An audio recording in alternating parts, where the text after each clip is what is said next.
Veg food ಮ್ಯಾನ್ಯುಯಲ್ಗೆ ಸ್ವಾಗತ. ಇವತ್ತಿನ ವಿಡಿಯೋನಲ್ಲಿ ನಾವು ಯುಗಾದಿ ಹಬ್ಬಕ್ಕೆ ಕರ್ನಾಟಕದಲ್ಲಿ ಮಾಡುವಂತ ವಿಶೇಷ ಅಡಿಗೆಗಳನ್ನ ಹೇಗ್ ಮಾಡೋದು ಅಂತ ನೋಡ್ಕೊಳ್ಳೋಣ.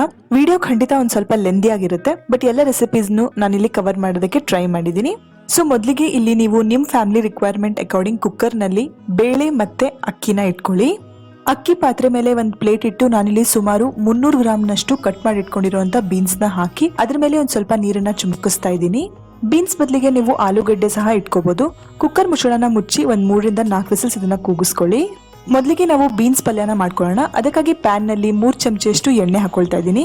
ಎಣ್ಣೆ ಬಿಸಿ ಆದ್ಮೇಲೆ ಇದಕ್ಕೆ 1 ಚಮಚೆ ಸಾಸಿವೆ ಚಟಕುಟ್ ಮೇಲೆ ಇದಕ್ಕೆ 1 ಚಮಚೆ ಜೀರಿಗೆ, 1/4 ಚಮಚೆ ಇಂಗು, ಅರ್ಧ ಚಮಚೆ ಅರಿಶಿನದ ಪುಡಿ, ಹಾಗೆ ಒಂದ್ ಸ್ವಲ್ಪ ಕರಿಬೇವು ಸೊಪ್ಪನ್ನ ಹಾಕಿ ಇವನ್ನೆಲ್ಲ ಒಮ್ಮೆ ಚೆನ್ನಾಗಿ ಮಿಕ್ಸ್ ಮಾಡ್ಕೊಳ್ಳಿ. ಇದರಲ್ಲಿ ನಾನೊಂದ್ 2 ಚಮಚದಷ್ಟು ಒಗ್ಗರಣೆನ ತವಿಗೂ ಸಹ ಎತ್ತಿಟ್ಕೊಳ್ತಾ ಇದ್ದೀನಿ. ಈಗ ಇದಕ್ಕೆ ಬೇಯಿಸಿಟ್ಕೊಂಡಿರುವಂತ ಬೀನ್ಸ್ ಅನ್ನ ಹಾಕಿ 1-2 ನಿಮಿಷ ಇದನ್ನ ಚೆನ್ನಾಗಿ ಈ ರೀತಿ ಇನ್ನೊಮ್ಮೆ ಬೇಯಿಸ್ಕೊಳ್ಳಿ. ರುಚಿಗೆ ತಕ್ಕಷ್ಟು ಉಪ್ಪು, 1 ಚಮಚೆಯಷ್ಟು ಅಚ್ಚು ಖಾರದ ಪುಡಿ, 1 ಚಮಚೆ ಮಸಾಲೆ ಪುಡಿ, 1 ಚಮಚೆಯಷ್ಟು ಹುಣಸೆ ಹಣ್ಣಿನ ರಸ, ಹಾಗೆ ಒಂದ್ ಸ್ವಲ್ಪ ಬೆಲ್ಲ ಹಾಕಿ ಇವನ್ನೆಲ್ಲ ಬೆಲ್ಲ ಕರಗುವವರೆಗೂ ಚೆನ್ನಾಗಿ ಮಿಕ್ಸ್ ಮಾಡ್ಕೊಳ್ಳಿ. ನೋಡಿ, ಈ ರೀತಿ ಬೆಲ್ಲ ಪೂರ್ತಿ ಕರಗಾದ್ಮೇಲೆ ಇದಕ್ಕೆ 3 ದೊಡ್ಡ ಚಮಚೆಯಷ್ಟು ಫ್ರೆಶ್ ಆಗಿ ತುರಿದಿಟ್ಕೊಂಡಿರುವಂತಹ ಹಸಿ ಕೊಬ್ಬರಿ ಹಾಗೆ ಒಂದ್ ಸ್ವಲ್ಪ ಕೊತ್ತಂಬರಿ ಸೊಪ್ಪನ್ನ ಹಾಕಿ ಚೆನ್ನಾಗಿ ಮಿಕ್ಸ್ ಮಾಡ್ಕೊಂಡ್ಬಿಟ್ರೆ ಬೀನ್ಸ್ ಪಲ್ಯ ರೆಡಿ. ನೆಕ್ಸ್ಟ್ ರೆಸಿಪಿಯಲ್ಲಿ ನಾವು ಆಲೂಗಡ್ಡೆ ಪಲ್ಯನ ಹೇಗ್ ಮಾಡೋದು ಅಂತ ನೋಡ್ಕೊಳ್ಳೋಣ. ಇದಕ್ಕಾಗಿ ಪ್ಯಾನ್ ನಲ್ಲಿ 2 ಚಮಚೆಯಷ್ಟು ಎಣ್ಣೆ ಹಾಕೊಳ್ಳಿ. ನಾನಿಲ್ಲಿ ಕಡಲೆಬೇಳೆ ಹಾಕೋದಕ್ಕೆ ಮರ್ತು ಹೋಗಿದ್ದೀನಿ, ಖಂಡಿತ ನೀವು ಆಡ್ ಮಾಡೋದನ್ನ ಮರಿಬೇಡಿ. ಈಗ ಇದಕ್ಕೆ 1 ಚಮಚೆ ಸಾಸಿವೆ, ಅರ್ಧ ಚಮಚೆ ತುರಿದಿಟ್ಕೊಂಡಿರುವಂತಹ ಹಸಿ ಶುಂಠಿ, 2 ಚಮಚೆಯಷ್ಟು ಕಟ್ ಮಾಡಿ ಇಟ್ಕೊಂಡಿರುವಂತಹ ಕೊತ್ತಂಬರಿ ಸೊಪ್ಪು, 1/4 ಚಮಚೆ ಇಂಗು ಹಾಗೆ ಅರ್ಧ ಚಮಚೆಯಷ್ಟು ಅರಿಶಿನದ ಪುಡಿನ ಹಾಕಿ ಇವನ್ನೆಲ್ಲ ಚೆನ್ನಾಗಿ ಮಿಕ್ಸ್ ಮಾಡ್ಕೊಳ್ಳಿ. ಬೇಯಿಸಿಟ್ಕೊಂಡಿರುವಂತಹ ಆಲೂಗಡ್ಡೆನ ಇಲ್ಲಿ ಈ ರೀತಿ ಮ್ಯಾಶ್ ಮಾಡಿ ಹಾಕಿ ಇದನ್ನ ಚೆನ್ನಾಗಿ ಮಿಕ್ಸ್ ಮಾಡ್ಕೊಂಡ್ಬಿಡಿ. ರುಚಿಗೆ ತಕ್ಕಷ್ಟು ಉಪ್ಪು ಹಾಗೆ ಅರ್ಧ ನಿಂಬೆ ಹಣ್ಣಿನ ರಸ ಹಾಕಿ ಇದನ್ನ ಇನ್ನೊಮ್ಮೆ ಚೆನ್ನಾಗಿ ಮಿಕ್ಸ್ ಮಾಡಿಕೊಂಡು ಮೇಲೆ ಒಂದ್ ಸ್ವಲ್ಪ ತುರಿದಿಟ್ಕೊಂಡಿರುವಂತಹ ಹಸಿ ಕೊಬ್ಬರಿ ಹಾಕೊಂಡ್ಬಿಟ್ರೆ ನಮ್ಮ ಆಲೂಗಡ್ಡೆ ಅಥವಾ ಬಟಾಟೆ ಪಲ್ಯ ರೆಡಿ.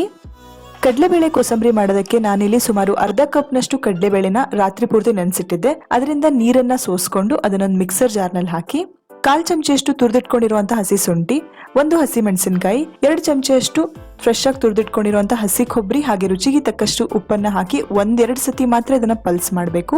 ಈಗ ಇದಕ್ಕೆ 1 ಸಿಪ್ಪೆ ತೆಗೆದಿಟ್ಕೊಂಡಿರುವಂತ ಸೌತೆಕಾಯಿ ಹಾಗೆ ಇನ್ನೊಂದ್ 2 ಚಮಚೆಯಷ್ಟು ಫ್ರೆಶ್ ಆಗಿ ತುರಿದಿಟ್ಕೊಂಡಿರುವಂತಹ ಹಸಿ ಕೊಬ್ಬರಿನ ಹಾಕಿ ಅರ್ಧ ನಿಂಬೆ ಹಣ್ಣಿನ ರಸನ ಇದಕ್ಕೆ ಹಿಂಡಿ, ಒಂದ್ ಸ್ವಲ್ಪ ಕೊತ್ತಂಬರಿ ಸೊಪ್ಪು, 1-2 ಚಮಚೆ ಒಗ್ಗರಣೆ ಹಾಗೆ 1 ಚಮಚೆಯಷ್ಟು ನೆನ್ಸಿಟ್ಕೊಂಡಿರುವಂತ ಕಡಲೆಬೇಳೆನ ಸೇರಿಸಿ ಇದನ್ನ ಚೆನ್ನಾಗಿ ಮಿಕ್ಸ್ ಮಾಡ್ಕೊಂಡ್ಬಿಟ್ರೆ ನಮ್ ಕಡಲೆಬೇಳೆ ಕೋಸಂಬರಿ ರೆಡಿ.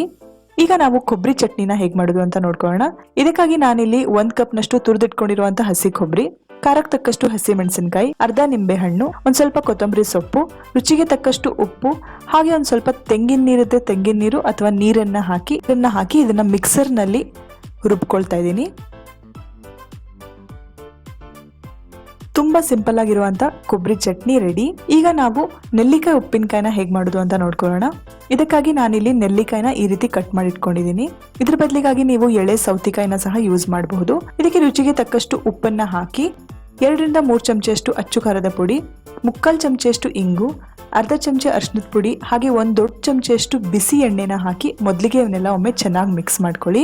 ಎಲ್ಲ ಮಸಾಲೆಗಳು ಈ ರೀತಿ ನೆಲ್ಲಿಕಾಯಿ ಕೋಟ್ ಆದ್ಮೇಲೆ ಇದನ್ನ ಟೈಮ್ ಇದ್ರೆ 1-2 ಗಂಟೆಗಳ ಕಾಲ ನೆನೆಲಿಕ್ಕೆ ಬಿಡಬೇಕು. ಇಲ್ಲ ಟೈಮ್ ಇಲ್ಲ ಅಂದ್ರೆ 1/4 ಕಪ್ನಷ್ಟು ನೀರನ್ನ ಹಾಕಿ ನೀವು ಇದನ್ನ ಚೆನ್ನಾಗಿ ಮಿಕ್ಸ್ ಮಾಡ್ಕೊಂಡು ಇನ್ಸ್ಟೆಂಟ್ ಆಗಿ ಇದನ್ನ ನೀವು ಸರ್ವ್ ಮಾಡಬಹುದು. ನೆಲ್ಲಿಕಾಯಿ ದಿಢೀರ್ ಉಪ್ಪಿನಕಾಯಿ ಅಂತೂ ಈಗ ರೆಡಿ ಆಯ್ತು. ಮುಂದಿನ ರೆಸಿಪಿಯಲ್ಲಿ ನಾವು ಪೈನಾಪಲ್ ಗೊಜ್ಜನ್ನ ಹೇಗ್ ಮಾಡೋದು ಅಂತ ನೋಡ್ಕೊಳ್ಳೋಣ. ಇದೇ ಪ್ರೊಸೀಜರ್ ನ ಯೂಸ್ ಮಾಡಿ ನೀವಿಲ್ಲಿ ಬೆಂಡೆಕಾಯಿ ಅಥವಾ ಹಾಗಲಕಾಯಿ ಗೊಜ್ಜನ್ನು ಸಹ ಮಾಡ್ಕೋಬಹುದು. ಇಲ್ಲಿ ನಾನು ಪೈನಾಪಲ್ ಸಿಪ್ಪೆನ ತೆಗೆದು ಒಂದು ಅರ್ಧ ಪೈನಾಪಲ್ ನ ಕಟ್ ಮಾಡ್ಕೊಳ್ತಾ ಇದ್ದೀನಿ. ಪ್ಯಾನ್ ನಲ್ಲಿ 1 ಚಮಚೆಯಷ್ಟು ಎಣ್ಣೆ ಹಾಕೊಳ್ಳಿ. ಇದಕ್ಕೆ 2 ಚಮಚೆಯಷ್ಟು ಕಡಲೆಬೇಳೆನ ಹಾಕಿ ಕಡಲೆಬೇಳೆ ಕಲರ್ ಚೇಂಜ್ ಆಗ್ಬೇಕು ಅಲ್ಲಿವರೆಗೂ ಚೆನ್ನಾಗಿ ಫ್ರೈ ಮಾಡ್ಕೊಳ್ಳಿ. ಈಗ ಇದಕ್ಕೆ 2 ಚಮಚೆಯಷ್ಟು ಉದ್ದಿನ ಬೇಳೆನ ಹಾಕಿ ಎರಡು ಕೂಡ ಕೆಂದು ಬಣ್ಣಕ್ಕೆ ಬಂದು ಒಳ್ಳೆ ಸುವಾಸನೆ ಬರಬೇಕು ಅಲ್ಲಿವರೆಗೂ ಹುರ್ಕೊಳ್ಳಿ. 1 ಚಮಚೆಯಷ್ಟು ಬಿಳಿ ಎಳ್ಳು, 4-5 ಕೆಂಪು ಒಣಮೆಣಸಿನಕಾಯಿ, ಅರ್ಧ ಚಮಚೆ ಸಾಸಿವೆ, 1/4 ಕಪ್ನಷ್ಟು ಒಣಕೊಬ್ಬರಿ ಹಾಗೆ 1/4 ಚಮಚೆಯಷ್ಟು ಇಂಗನ್ನ ಹಾಕಿ ಇವನ್ನೆಲ್ಲ ಒಂದು ಅರ್ಧ ನಿಮಿಷದವರೆಗೂ ಚೆನ್ನಾಗಿ ಹುರ್ಕೊಳ್ಳಿ. ಈಗ ಮಿಕ್ಸರ್ ಜಾರ್ನಲ್ಲಿ ಅರ್ಧ ಕಪ್ನಷ್ಟು ಕಟ್ ಮಾಡಿ ಇಟ್ಕೊಂಡಿರುವಂತ ಪೈನಾಪಲ್ಸ್ ಜೊತೆಗೆ ಹುರಿದಿಟ್ಕೊಂಡಿರುವಂತ ಸಾಮಗ್ರಿಗಳನ್ನ ಸೇರಿಸಿ ನೀರು ಹಾಕದೇನೆ ಇದನ್ನ ಈ ರೀತಿ ಸ್ಮೂತ್ ಆಗಿ ಗ್ರೈಂಡ್ ಮಾಡ್ಕೊಳ್ಳಿ. ಪ್ಯಾನ್ ನಲ್ಲಿ ಪುನಃ 2 ಚಮಚೆಯಷ್ಟು ಎಣ್ಣೆ ಹಾಕೊಳ್ಳಿ, ಅರ್ಧ ಚಮಚೆ ಸಾಸಿವೆ, 1/4 ಚಮಚೆ ಇಂಗು, ಒಂದ್ ಸ್ವಲ್ಪ ಕರಿಬೇವು ಸೊಪ್ಪು, ಕಟ್ ಮಾಡಿ ಇಟ್ಕೊಂಡಿರುವಂತ ಪೈನಾಪಲ್ ಪೀಸಸ್ ನ ಹಾಕಿ ಒಂದ್ ಅರ್ಧ ನಿಮಿಷ ಇದನ್ನ ಚೆನ್ನಾಗಿ ಬೇಯಿಸ್ಕೊಳ್ಳಿ. ಈಗ ಇದಕ್ಕೆ ಅರ್ಧ ಚಮಚೆ ಅರಿಶಿನದ ಪುಡಿ ಹಾಗೆ 1 ದೊಡ್ಡ ಕಪ್ನಷ್ಟು ನೀರನ್ನ ಸೇರಿಸಿ ರುಚಿಗೆ ತಕ್ಕಷ್ಟು ಉಪ್ಪನ್ನ ಹಾಕಿ ಒಂದ್ 5 ನಿಮಿಷ ಇದನ್ನ ಚೆನ್ನಾಗಿ ಬೇಯಿಸ್ಕೊಳ್ಳಿ. ಪೈನಾಪಲ್ ಈ ರೀತಿ ಕಟ್ ಆಗ್ತಿದೆ ಅಂತಂದ್ರೆ ಇದು ಆಗಿದೆ ಅಂತ ಅರ್ಥ. ಈಗ ಇದಕ್ಕೆ 2 ಚಮಚೆಯಷ್ಟು ಹುಣಸೆ ಹಣ್ಣಿನ ರಸ ಹಾಗೆ ಸುಮಾರಾಗಿ ಒಂದ್ ಅರ್ಧ ಕಪ್ ನಷ್ಟು ಪುಡಿ ಬೆಲ್ಲನ ಹಾಕ್ತಾ ಇದ್ದೀನಿ. ರುಬ್ಬಿಟ್ಕೊಂಡಿರುವಂತ ಮಸಾಲೆ ಪೇಸ್ಟ್ ಹಾಗೆ ಮಿಕ್ಸರ್ ಜಾರ್ ನಲ್ಲಿ ಒಂದ್ ಅರ್ಧ ಕಪ್ ನಷ್ಟು ನೀರನ್ನ ಹಾಕಿ ಅದನ್ನು ಇಲ್ಲಿ ಸೇರಿಸಿ ಇವನ್ನೆಲ್ಲ ಚೆನ್ನಾಗಿ ಮಿಕ್ಸ್ ಮಾಡ್ಕೊಳ್ಳಿ. ಒಂದ್ 8 ರಿಂದ 10 ನಿಮಿಷ ಆದ್ರೂ ನೀವು ಇದನ್ನ ಲೋ ಫ್ಲೇಮ್ ಮೇಲೆ ಕುದಿಸ್ಕೊಳ್ಬೇಕಾಗತ್ತೆ. ಹಣ್ಣು ತುಂಬಾ ಸ್ವೀಟ್ ಆಗಿತ್ತು ಅಂತಂದ್ರೆ ಬೆಲ್ಲ ಹಾಕೋ ಅವಶ್ಯಕತೆ ಇಲ್ಲ. ಹಾಗೆ ಹಣ್ಣು ಜಾಸ್ತಿನೇ ಹುಳಿ ಇತ್ತು ಅಂತಂದ್ರೆ ಬೆಲ್ಲದ ಪ್ರಮಾಣ ಸಹ ಜಾಸ್ತಿ ಆಗುತ್ತೆ. ಈಗ ಇದಕ್ಕೆ 1 ದೊಡ್ಡ ಚಮಚೆಯಷ್ಟು ತುಪ್ಪ ಹಾಗೆ 1 ಚಮಚೆಯಷ್ಟು ಪುಳಿಯೋಗರೆ ಪುಡಿನ ಹಾಕಿ ಇದನ್ನ ಚೆನ್ನಾಗಿ ಮಿಕ್ಸ್ ಮಾಡ್ಕೊಳ್ತಾ ಇದ್ದೀನಿ. ಒಂದ್ 2 ನಿಮಿಷ ಇದನ್ನ ನೀವು ಸಿಮ್ಮರ್ ಮಾಡ್ಕೊಂಡ್ಬಿಟ್ರೆ ಆಯ್ತು, ಪೈನಾಪಲ್ ಗೊಜ್ಜು ರೆಡಿ. ಈಗ ನಾವು ಮಾವಿನಕಾಯಿ ಚಿತ್ರಾನ್ನ ಹೇಗ್ ಮಾಡೋದು ಅಂತ ನೋಡ್ಕೊಳ್ಳೋಣ.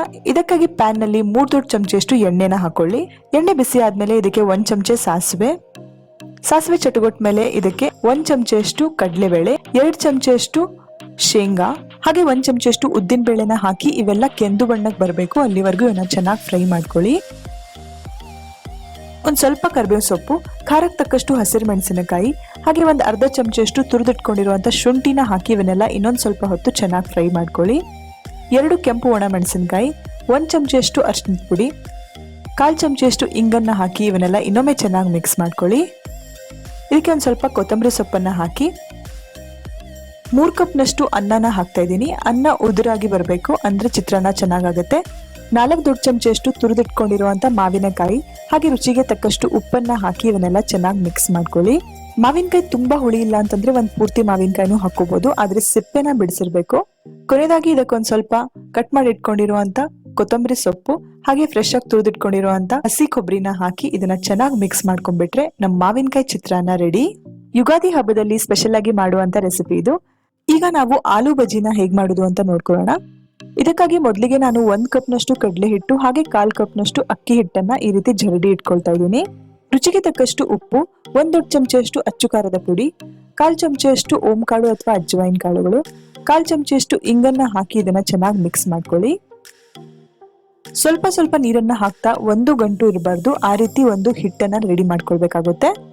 ನೋಡಿ, ಈ ಕನ್ಸಿಸ್ಟೆನ್ಸಿ ಇದ್ರೆ ಸಾಕು. 2 ಆಲೂಗಡ್ಡೆನ ಈ ರೀತಿ ತೆಳ್ಳಗೆ ಕಟ್ ಮಾಡಿಟ್ಕೊಂಡಿದ್ದೀನಿ. ಇದನ್ನ ಹಿಟ್ಟಿನಲ್ಲಿ ಎದ್ದಿ ಎಣ್ಣೆಯಲ್ಲಿ ಕರ್ಕೊಂಡ್ಬಿಟ್ರೆ ನಮ್ ಆಲೂ ಬಜ್ಜಿ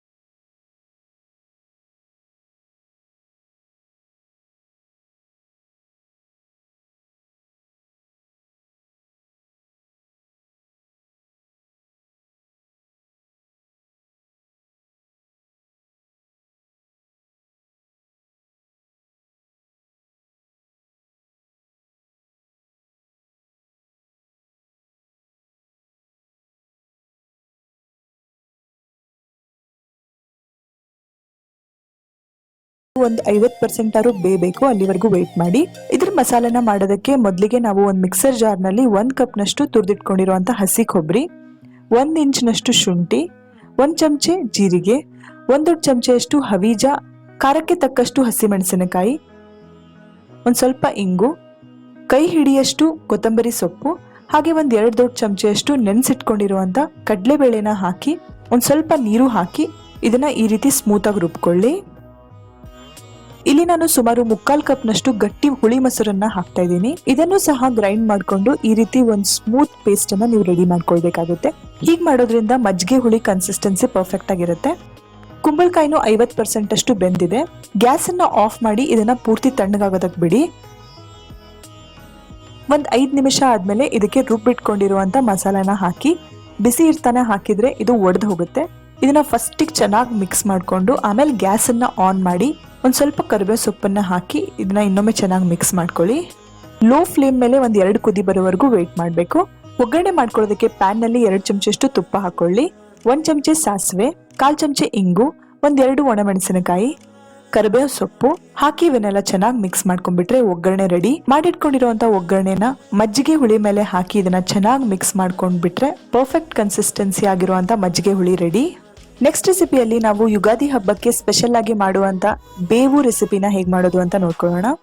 ಇಲ್ಲಿ ನಾನು ಒಂದ್ 1/4 ಕಪ್ ನಷ್ಟು ಹುಣಸೆ ಹಣ್ಣಿಗೆ ಒಂದ್ ಸ್ವಲ್ಪ ನೀರನ್ನ ಹಾಕಿ ಒಂದ್ ಅರ್ಧ ಗಂಟೆಗಳ ಕಾಲ ಇದನ್ನ ನೆನೆದಕ್ ಬಿಡ್ತಾ ಇದ್ದೀನಿ.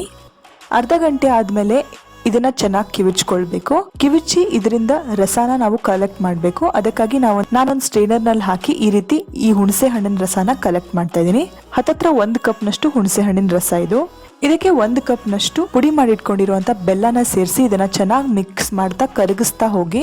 ಬೆಲ್ಲದ ಕ್ವಾಂಟಿಟಿ ಹುಣಸೆ ಹಣ್ಣು ಎಷ್ಟು ಹುಳಿ ಇದೆ ಅದ್ರ ಮೇಲೆ ಕೂಡ ಡಿಪೆಂಡ್ ಆಗುತ್ತೆ. ಕೈಯಿಂದ ಕರಗಿಸೋಕೆ ಹೋಗ್ಬೇಡಿ, ಆದಷ್ಟು ಸ್ಪೂನ್ ಇಂದಾನೆ ಇದನ್ನ ಕರಗಿಸ್ತಾ ಹೋಗಿ. ಸೊ ನೆಕ್ಸ್ಟ್ಗೆ ಇದಕ್ಕೆ ಹಾಕ್ಲಿಕ್ಕೆ ನಾನಿಲ್ಲಿ ಡ್ರೈ ಫ್ರೂಟ್ಸ್ನ ಕಟ್ ಮಾಡ್ಕೊಳ್ತಾ ಇದ್ದೀನಿ. ಡ್ರೈ ಫ್ರೂಟ್ಸ್ ಅಲ್ಲಿ ನಾನು ಬಾದಾಮಿ, ಉತ್ತತ್ತಿ, ಪಿಸ್ತಾ, ಒಣ ದ್ರಾಕ್ಷಿ ಹಾಗೆ ಗೋಡಂಬಿನ ಯೂಸ್ ಮಾಡ್ತಾ ಇದ್ದೀನಿ. ಸೊ ಇವನ್ನೆಲ್ಲ ಕಟ್ ಮಾಡಿಕೊಂಡು ಇದನ್ನ ಹುಣಸೆ ಹಣ್ಣು ಮತ್ತೆ ಬೆಲ್ಲದ ಮಿಕ್ಸಿಗೆ ಈ ರೀತಿ ಸೇರಿಸ್ಕೊಂಡು ಇದನ್ನ ಚೆನ್ನಾಗಿ ಮಿಕ್ಸ್ ಮಾಡ್ಕೊಳ್ಳಿ. ಒಂದ್ 1/4 ಚಮಚ ಆಗುವಷ್ಟು ಜಾಯಿಕಾಯಿ ಮತ್ತೆ ಒಣಶುಂಠಿನ ಇಲ್ಲಿ ನಾನು ತುರ್ಕೊಳ್ತಾ ಇದ್ದೀನಿ. ಒಂದ್ ಸ್ವಲ್ಪ ಜನ ಇವನ್ನೆರಡನ್ನು ಆಡ್ ಮಾಡೋದಿಲ್ಲ, ಹಾಗಿದ್ದಲ್ಲಿ ನೀವು ಇದನ್ನ ಸ್ಕಿಪ್ ಮಾಡಬಹುದು. ಇಲ್ಲಿ ನಾನು ಒಂದ್ 2 ಕಲ್ಸಕ್ರೆ ಪೀಸಸ್ ನ ಸಹ ಆಡ್ ಮಾಡ್ತಾ ಇದ್ದೀನಿ. ಒಂದ್ ಅರ್ಧ ಚಮಚೆಯಷ್ಟು ಏಲಕ್ಕಿ ಪುಡಿನೂ ಸಹ ಇದಕ್ಕೆ ಹಾಕಿ ಕಲ್ಸಕ್ರೆ ಹಾಗೆ ತುರಿದಿಟ್ಕೊಂಡಿರುವಂತ ಒಣಶುಂಠಿ ಮತ್ತೆ ಜಾಯಿಕಾಯಿ ಪುಡಿನ ಇಲ್ಲಿ ಸೇರಿಸಿ ಇದನ್ನ ಚೆನ್ನಾಗಿ ಮಿಕ್ಸ್ ಮಾಡ್ಕೊಳ್ಳಿ. ಒಂದ್ ಅರ್ಧ ಗಂಟೆಗಳ ಕಾಲ ನೀವು ಇದನ್ನ ನೆನೆಯೋದಕ್ಕೆ ಬಿಡ್ಬೇಕು. ಇಲ್ಲಿ ನಾನು 1 ಮಾವಿನಕಾಯಿ ಸಿಪ್ಪೆನ ತಕೊಳ್ತಾ ಇದ್ದೀನಿ. ಸಿಪ್ಪೆ ತಕೊಂಡಾದ್ಮೇಲೆ ಸುಮಾರು 1 ಚಮಚ ಆಗೋಷ್ಟು ಮಾವಿನಕಾಯಿನ ನಾನು ಇಲ್ಲಿ ತುರ್ಕೊಳ್ತಾ ಇದ್ದೀನಿ.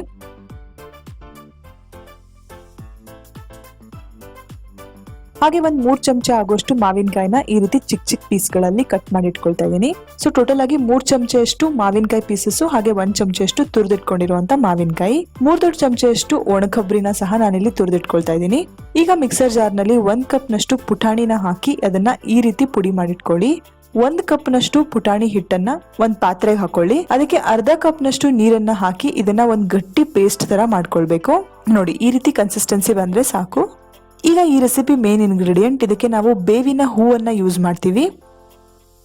ಸೊ ನಿಮ್ಮ ಮನೆಯಲ್ಲಿ ಎಷ್ಟು ಕಹಿ ತಿನ್ನಲು ಪ್ರಿಫರ್ ಮಾಡ್ತಾರೆ ಅದರ ಅಕಾರ್ಡಿಂಗ್ ನೀವು ಬೇವಿನ ಹೂವನ್ನ ಸ್ವಲ್ಪ ಈ ರೀತಿ ಕ್ರಶ್ ಮಾಡಿ ಸೇರಿಸಿ.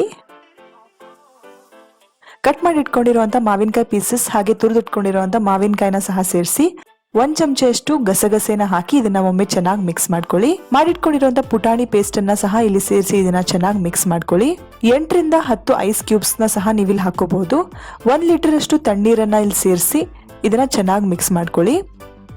ಒಂದ್ ವೇಳೆ ನಿಮ್ಮ ಹತ್ರ ತಣ್ಣೀರಿಲ್ಲ ಅಂತಂದ್ರೆ ನೀವು ಇದನ್ನ ಫ್ರಿಡ್ಜ್ ನಲ್ಲಿ ಒಂದ್ 2 ರಿಂದ 3 ಗಂಟೆಗಳ ಕಾಲ ಇಡಬಹುದು.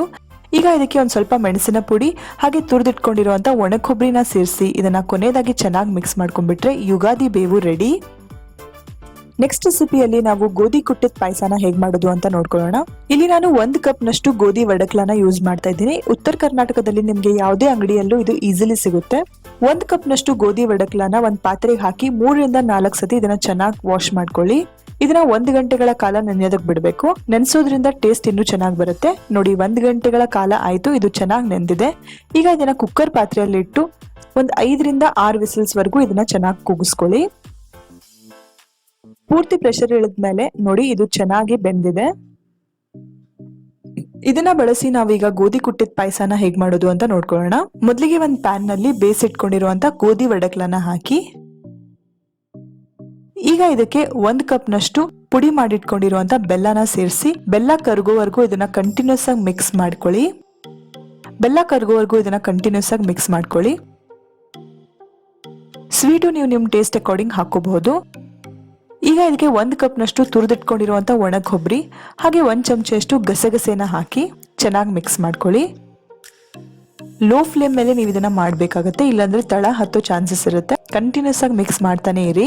ಅರ್ಧ ಚಮಚೆಯಷ್ಟು ಏಲಕ್ಕಿ ಪುಡಿ ಹಾಗೆ 2 ದೊಡ್ಡ ಚಮಚೆಯಷ್ಟು ತುಪ್ಪನ ಹಾಕಿ ಇನ್ನೊಮ್ಮೆ ಇದನ್ನ ಚೆನ್ನಾಗಿ ಮಿಕ್ಸ್ ಮಾಡ್ಕೊಳ್ಳಿ. ಈಗ ಇದಕ್ಕೆ ಸುಮಾರು 3/4 ಕಪ್ ನಷ್ಟು ಹಾಲನ್ನ ಹಾಕಿ ಇದನ್ನ ಚೆನ್ನಾಗಿ ಮಿಕ್ಸ್ ಮಾಡ್ಕೊಂಡ್ಬಿಡಿ. ನಿಮ್ಗೆ ಇದು ಗಟ್ಟಿ ಅನಿಸ್ತಾ ಇತ್ತಂದ್ರೆ ನೀವು ಇನ್ನೊಂದ್ ಸ್ವಲ್ಪ ಹಾಲನ್ನ ಸಹ ಸೇರಿಸ್ಕೋಬಹುದು. ನೋಡಿ, ಇದು ಈಗ ಪರ್ಫೆಕ್ಟ್ ಕನ್ಸಿಸ್ಟೆನ್ಸಿಗೆ ಬಂದಿದೆ. ಕೊನೆಯದಾಗಿ ಇದಕ್ಕೆ ತುಪ್ಪದಲ್ಲಿ ಕರೆದಿಟ್ಕೊಂಡಿರುವಂತ ಡ್ರೈ ಫ್ರೂಟ್ಸ್ ನ ಸೇರಿಸ್ಬಿಟ್ರೆ ಗೋಧಿ ಕುಟ್ಟಿದ ಪಾಯಸ ರೆಡಿ. ಈಗ ನಾವು ಹೂರ್ಣದ ಹೋಳ್ಗಿನ ಹೇಗ್ ಮಾಡೋದು ಅಂತ ನೋಡ್ಕೊಳ್ಳೋಣ. 1 ಕಪ್ ನಷ್ಟು ಕಡಲೆಬೇಳೆನ ನಾನು ಹಿಂದಿನ ದಿವಸ ರಾತ್ರಿ ನೆನೆಯೋದಕ್ಕೆ ಬಿಟ್ಟಿದ್ದೆ. ಈ ನೆನ್ಸಿಟ್ಕೊಂಡಿರುವಂತ ಕಡಲೆಬೇಳೆಗೆ ಚುಟ್ಕೆ ಉಪ್ಪು, ಅರ್ಧ ಚಮಚೆ ಎಣ್ಣೆ ಹಾಗೆ 1/4 ಚಮಚೆಯಷ್ಟು ಅರಿಶಿನದ ಪುಡಿನ ಹಾಕಿ ಚೆನ್ನಾಗಿ ಮಿಕ್ಸ್ ಮಾಡ್ಕೊಳ್ಳಿ. ಕಟ್ಟಿನ ಸಾರು ಮಾಡೋದಕ್ಕೆ ನಿಮಗೆ ಎಷ್ಟು ನೀರು ಬೇಕೋ ಅಷ್ಟೇ ನೀರನ್ನ ನೀವಿಲ್ಲಿ ಬೇಯಿಸೋದಕ್ಕೆ ಆ್ಯಡ್ ಮಾಡಬೇಕು. ಸುಮಾರಾಗಿ ಒಂದು 5 ವಿಸಿಲ್ಸ್ವರೆಗೂ ಇದನ್ನ ಕೂಗಿಸ್ಕೊಳ್ಳಿ. ಕಣಕ ಮಾಡ್ಕೊಳ್ಳೋದಕ್ಕೆ ಒಂದು ಪರಾತ್ನಲ್ಲಿ 1 ಕಪ್ನಷ್ಟು ಮೈದಾ, 1 ಕಪ್ನಷ್ಟು ಗೋಧಿ ಹಿಟ್ಟು, ಚುಟ್ಕೆ ಉಪ್ಪು, ಎಣ್ಣೆ, ಅರಿಶಿನದ ಪುಡಿ ಹಾಗೆ 1 ಚಮಚೆಯಷ್ಟು ತುಪ್ಪನ ಹಾಕಿ ಮೊದಲಿಗೆ ಇವನ್ನೆಲ್ಲ ಈ ರೀತಿ ಡ್ರೈ ಆಗಿ ಮಿಕ್ಸ್ ಮಾಡ್ಕೊಳ್ಳಿ. ಈಗ ಇದಕ್ಕೆ ಸ್ವಲ್ಪ ಸ್ವಲ್ಪ ನೀರನ್ನ ಹಾಕ್ತಾ ಒಂದು ಹಿಟ್ಟನ್ನ ನಾವು ರೆಡಿ ಮಾಡ್ಕೊಳ್ಬೇಕು. ನೀವು ಫಸ್ಟ್ ಟೈಮ್ ಹೋಳಿಗೆ ಮಾಡ್ತಾ ಇದ್ರೆ 2 ಕಪ್ಪನ್ನು ಮೈದಾನೇ ಹಾಕೋಬಹುದು. ಮೈದಾ ಬೇಡ ಅನ್ನೋರು 2 ಕಪ್ ಗೋಧಿ ಹಿಟ್ಟನ್ನೇ ಹಾಕೊಂಡು ಇದನ್ನ ಮಾಡ್ಕೋಬಹುದು. ಇನ್ನೊಂದ್ 2 ಚಮಚೆಯಷ್ಟು ಎಣ್ಣೆನ ಹಾಕೊಂಡು ಇದನ್ನ ಚೆನ್ನಾಗಿ ನಾದ್ಕೊಳ್ಳಿ. ಟ್ರೆಡಿಷನಲಿ ಈ ಹಿಟ್ಟನ್ನ ಎಣ್ಣೆಯಲ್ಲೇ ನೆನೆಸಿಡ್ತಾರೆ. ನಾನಾದ್ರೆ ಅಷ್ಟೊಂದು ಎಣ್ಣೆ ಹಾಕೊಂಡಿಲ್ಲ, ಸುಮಾರಾಗಿ ಒಂದು ಅರ್ಧ ಕಪ್ನಷ್ಟು ಎಣ್ಣೆನ ನಾನಿಲ್ಲಿ ಯೂಸ್ ಮಾಡಿದ್ದೀನಿ. ಅರ್ಧ ಗಂಟೆಗಳ ಕಾಲ ಇದನ್ನ ಚೆನ್ನಾಗಿ ನೆನೆಯೋದಕ್ಕೆ ಬಿಡಬೇಕು. 5 ವಿಸಿಲ್ಸ್ ಆದ್ಮೇಲೆ ಬೇಳೆ ಸಹ ತುಂಬಾ ಚೆನ್ನಾಗಿ ಬೆಂದಿದೆ. ಈಗ ಇದರೊಳಗಡೆಯಿಂದ ನೀರನ್ನ ಈ ರೀತಿ ಸೋಸಿಟ್ಕೊಳ್ಳಿ. ಇದರಿಂದ ಕಟ್ಟಿನ ಸಾರು ಹೇಗ್ ಮಾಡೋದು ಅಂತ ಇದ್ರ ಮುಂದಿನ ರೆಸಿಪಿಯಲ್ಲಿ ನೋಡ್ಕೊಳ್ಳೋಣ. ಪ್ಯಾನ್ ನಲ್ಲಿ 2 ದೊಡ್ಡ ಚಮಚಷ್ಟು ತುಪ್ಪ ಹಾಕೊಳ್ಳಿ. ಈಗ ಇದಕ್ಕೆ 1 ಕಪ್ನಷ್ಟು ಬೆಲ್ಲ ಹಾಕಿ, 1 ಕಪ್ನಷ್ಟು ಕಡಲೆಬೇಳೆಗೆ ನಾನಿಲ್ಲಿ 1 ಕಪ್ನಷ್ಟು ಬೆಲ್ಲನ ಯೂಸ್ ಮಾಡ್ತಾ ಇದ್ದೀನಿ. ಸ್ವೀಟ್ ನೀವು ನಿಮ್ ಅಕಾರ್ಡಿಂಗ್ ಹಾಕೋಬಹುದು. ಬೆಲ್ಲ ಪೂರ್ತಿ ಕರಗಾದ್ಮೇಲೆ ಇದಕ್ಕೆ ಬೇಯಿಸಿಟ್ಕೊಂಡಿರುವಂತ ಕಡಲೆಬೇಳೆ, ಏಲಕ್ಕಿ ಪುಡಿನ ಹಾಕಿ ಇದು ಪೂರ್ತಿ ಸಾಫ್ಟ್ ಆಗ್ಬೇಕು ಅಲ್ಲಿವರೆಗೂ ಬೇಯಿಸ್ಕೊಳ್ಳಿ. ಇದಕ್ಕಾಗಿ ನೀವು ಮ್ಯಾಶರ್ ಸಹಾಯನ ತಗೋಬಹುದು. ಆದ್ರೆ ಹೂರ್ಣ ಎಷ್ಟು ಸಾಫ್ಟ್ ಆಗಿ ಬರುತ್ತೋ ಅಷ್ಟೇ ಚೆನ್ನಾಗಿ ನಿಮ್ಗೆ ಹೋಳಿಗೆ ಬರುತ್ತೆ. ಹಾಗಾಗಿ ಇದು ಪೂರ್ತಿ ತಣ್ಣಗಾದ್ಮೇಲೆ ಇದನ್ನ ಒಂದು ಮಿಕ್ಸರ್ ಜಾರ್ನಲ್ಲಿ ಹಾಕೊಂಡು ಈ ರೀತಿ ಬೆಣ್ಣೆ ತರ ನಾನಿಲ್ಲಿ ಇದನ್ನ ರುಬ್ಕೊಳ್ತಾ ಇದ್ದೀನಿ. ಮ್ಯಾಶರ್ ಇಂದನೂ ಈ ಪ್ರೊಸೀಜರ್ ನೀವು ಮಾಡಬಹುದು, ಆದ್ರೆ ಒಂದು ಸ್ವಲ್ಪ ಟೈಮ್ ಆಗುತ್ತೆ. ಸೊ ಅರ್ಧ ಗಂಟೆಗಳ ಕಾಲ ಆದ್ಮೇಲೆ ಹಿಟ್ಟು ಕೂಡ ತುಂಬಾ ಚೆನ್ನಾಗಿ ನೆಂದಿದೆ. ಇದನ್ನ ಇನ್ನೊಂದ್ 2 ನಿಮಿಷ ನಾದ್ಕೊಂಡು ಈ ರೀತಿ ಒಂದು ಕುಟ್ಟು ಕಲ್ಲಿನಿಂದ ಇದನ್ನ ಕುಟ್ಕೊಳ್ಳಿ. ಅಂದ್ರೆ ಹೋಳಿಗೆ ಸಾಫ್ಟ್ ಆಗಿ ಇನ್ನೂ ಚೆನ್ನಾಗಿ ಬರುತ್ತೆ. ಇದು ಒಂದು ಟಿಪ್ ಅಂತಾನೆ ಹೇಳ್ಬೋದು. ಯಾವ ಸೈಜಿನ ಹೋಳಿಗೆ ಬೇಕೋ ಅಷ್ಟೇ ಹಿಟ್ಟನ್ನ ತಗೊಂಡು ಇದನ್ನ ಕೈ ಮಧ್ಯಕ್ಕೆ ರೋಲ್ ಮಾಡ್ಕೊಳ್ಳಿ. ಒಂದ್ ಸ್ವಲ್ಪ ಲಟ್ಟಿಸ್ಕೊಂಡು ಹೋಳಿಗೆ ಹಿಟ್ಟಿನಕ್ಕಿಂತ ಜಾಸ್ತಿ ಹೂರ್ಣನ ತಗೊಂಡು ಅದನ್ನ ಈ ರೀತಿ ಮಧ್ಯಕ್ಕಿಟ್ಟು ಚೆನ್ನಾಗಿ ಕವರ್ ಮಾಡ್ಕೊಳ್ಳಿ. ಇದಕ್ಕೆ ಒಂದ್ ಸ್ವಲ್ಪ ಹಿಟ್ಟನ್ನ ಹಚ್ಚಿ ಮೊದಲು ಕೈಯಿಂದಾನೇ ಚೆನ್ನಾಗಿ ಪ್ರೆಸ್ ಮಾಡ್ಕೊಂಡು ಆಮೇಲೆ ಇದನ್ನ ಈ ರೀತಿ ಸ್ವಲ್ಪನೇ ಪ್ರೆಷರ್ ಹಾಕೊಂಡು ಲಟ್ಟಿಸ್ಕೊಳ್ತಾ ಹೋಗಿ. ಹೂರ್ಣ ಎಲ್ಲ ಕಡೆ ಈವನ್ಲಿ ಸ್ಪ್ರೆಡ್ ಆಗ್ಬೇಕು, ಆ ರೀತಿ ಲಟ್ಸ್ಕೊಳ್ಳಿ.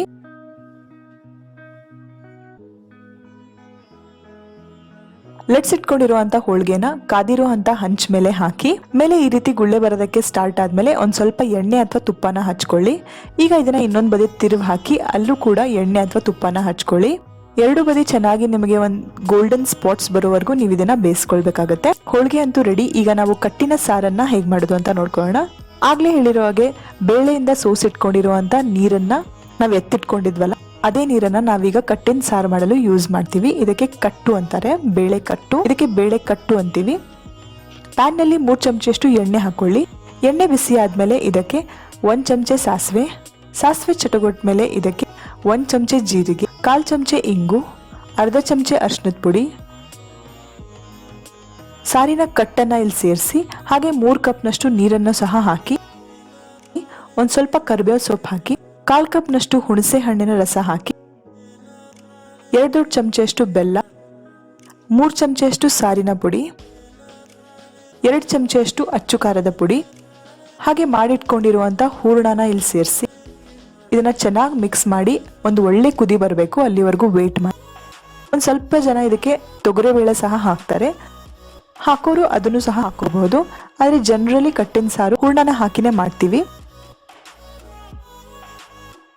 ಇದಕ್ಕೆ ರುಚಿಗೆ ತಕ್ಕಷ್ಟು ಉಪ್ಪು ಹಾಗೆ ಒಂದು ಸ್ವಲ್ಪ ಕೊತ್ತಂಬರಿ ಸೊಪ್ಪನ್ನ ಹಾಕಿ ಕೊನೆಯದಾಗಿ ಇದಕ್ಕೆ ಒಂದು 2 ಚಮಚೆಯಷ್ಟು ತುರಿದಿಟ್ಕೊಂಡಿರುವಂತಹ ಹಸಿ ಕೊಬ್ಬರಿನ ಹಾಕಿ ಚೆನ್ನಾಗಿ ಮಿಕ್ಸ್ ಮಾಡಿಕೊಂಡು ಲೋ ಫ್ಲೇಮ್ ಮೇಲೆ ಇನ್ನೊಂದು 2 ನಿಮಿಷ ಇದನ್ನು ಕುದಿಸ್ಕೊಂಡ್ಬಿಟ್ರೆ ಕಟ್ಟಿನ ಸಾರು ರೆಡಿ. ಸೊ ಮಾಡಿರುವಂತ ಈ ಎಲ್ಲ ರೆಸಿಪೀಸು ನಿಮ್ಮೆಲ್ಲರಿಗೂ ಇಷ್ಟ ಆಯ್ತು ಅಂತ ಭಾವಿಸ್ತೀವಿ. ಇಷ್ಟ ಆದ್ರೆ ದಯವಿಟ್ಟು ವಿಡಿಯೋನ ಲೈಕ್ ಮಾಡಿ. ಇದು ನಮಗೆ ಇನ್ನೂ ಈ ರೀತಿ ವಿಡಿಯೋ ಮಾಡಲು ಪ್ರೋತ್ಸಾಹ ನೀಡುತ್ತೆ. ಸಮಸ್ತ ವೀಕ್ಷಕರಿಗೂ ಯುಗಾದಿ ಹಬ್ಬದ ಹಾರ್ದಿಕ ಶುಭಾಶಯಗಳು. ಚಾನಲ್ಗೆ ಫಸ್ಟ್ ಟೈಮ್ ಬರ್ತಾ ಇದ್ರೆ ನಮ್ಮ ಚಾನೆಲ್ನ ಸಬ್ಸ್ಕ್ರೈಬ್ ಮಾಡಿ, ಅದ್ರ ಪಕ್ಕಕ್ಕಿರೋ ಬೆಲ್ ಐಕಾನ್ನ ಖಂಡಿತ ಪ್ರೆಸ್ ಮಾಡಿ. ನೋಡಿದಕ್ಕೆ ಧನ್ಯವಾದಗಳು ಅಂತ ಹೇಳ್ತಾ ಮುಂದಿನ ರೆಸಿಪಿಯಲ್ಲಿ ಮತ್ತೆ ಪುನಃ ಭೇಟಿಯಾಗೋಣ. ಬಾಯ್. ಹ್ಯಾಪಿ ಯುಗಾದಿ.